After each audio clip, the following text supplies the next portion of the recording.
I'm a high school English teacher. To teach is to hold a tremendous responsibility of 145 human beings interacting with the world, and you are an important adult in their life. And also, these are people's children that they have sent off to you with great trust and hope for their children's growth and success. My favorite thing about Miss Edelstein is how passionate she is about our class. She's so smart. She just gives us creative projects and not just boring assignments. She teaches like a human being. She always explains things in a way that I can understand.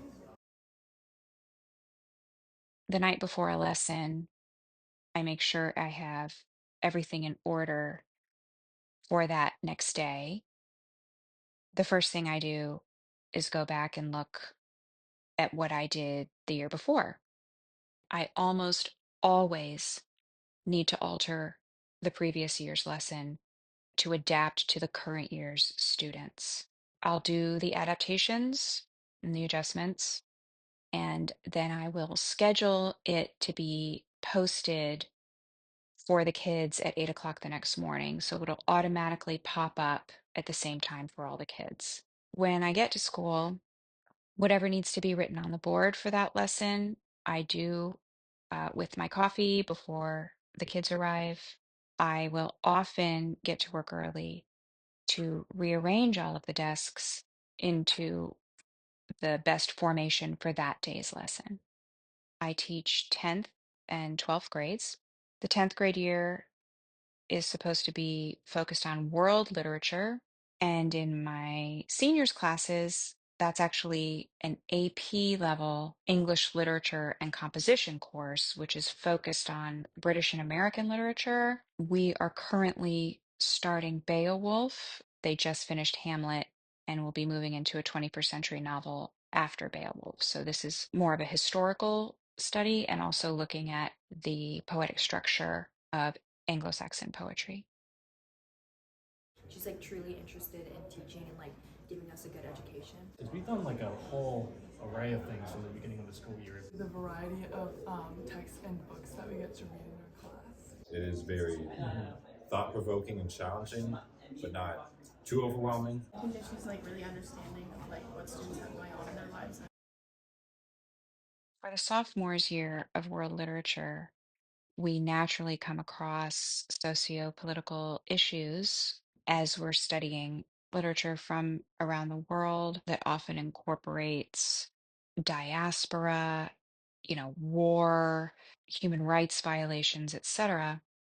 And the way that I approach it, rather than getting into political conversations, is to focus on the human experience, the storytelling, the power of storytelling and its importance to survival, looking at the human experience and developing empathy towards experiences which may be just incredibly foreign to the kids who are 15 and 16 years old, many of whom may have never left our town, whereas others maybe first generation immigrants themselves or even here on a visa.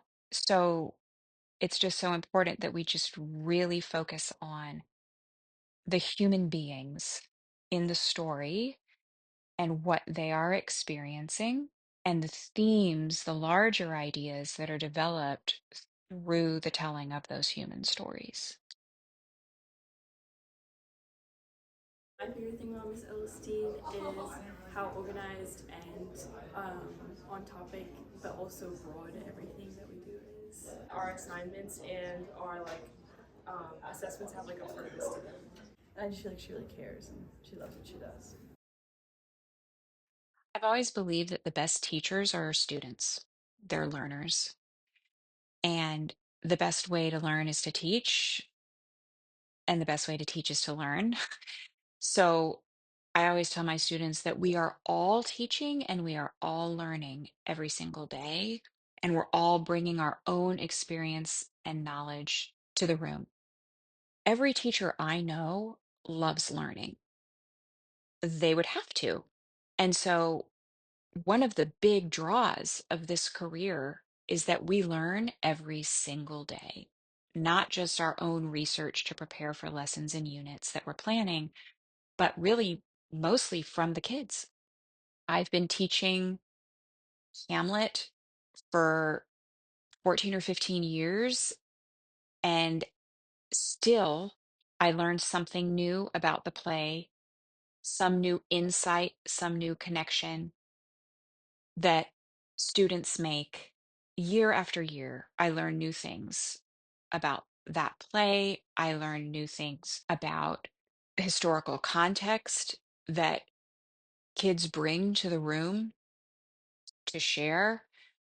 I learn new things about them every day. And the better I understand them, the more we're all going to be able to learn and grow. So, yes, one of the greatest perks of this job is that I learn every single day.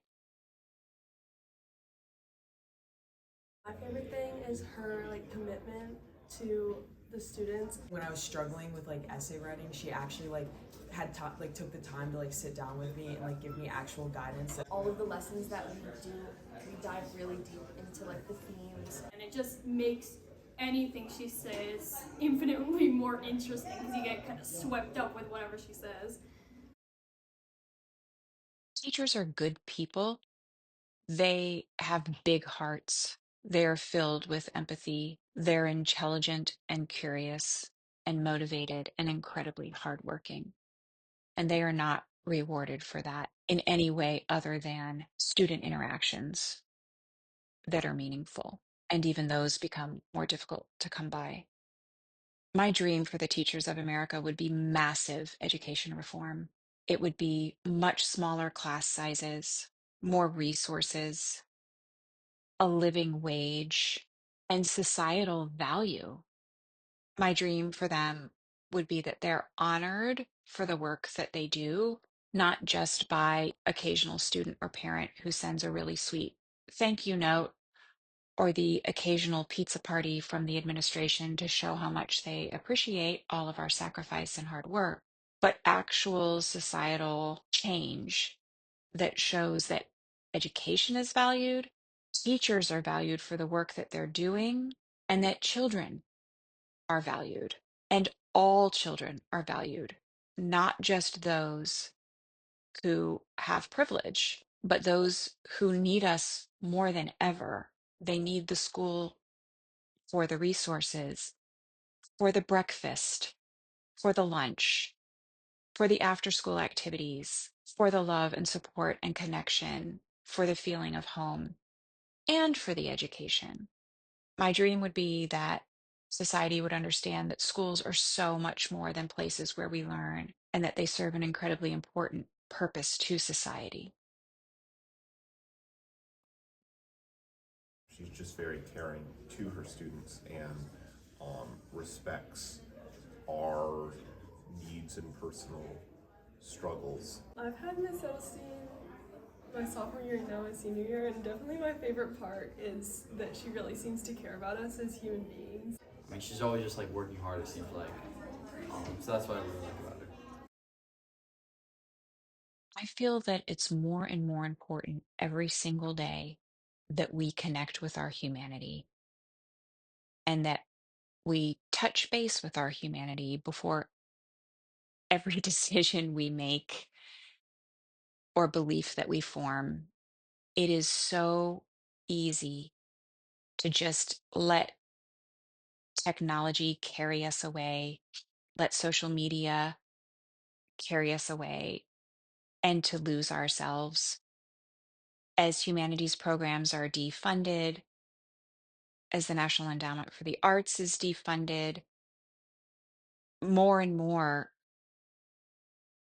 our humanities are a privilege and one that we must become personally responsible before because our society is devaluing individual humanity and humanities education. And with the rise of AI and technology in general, I consider it an emergency.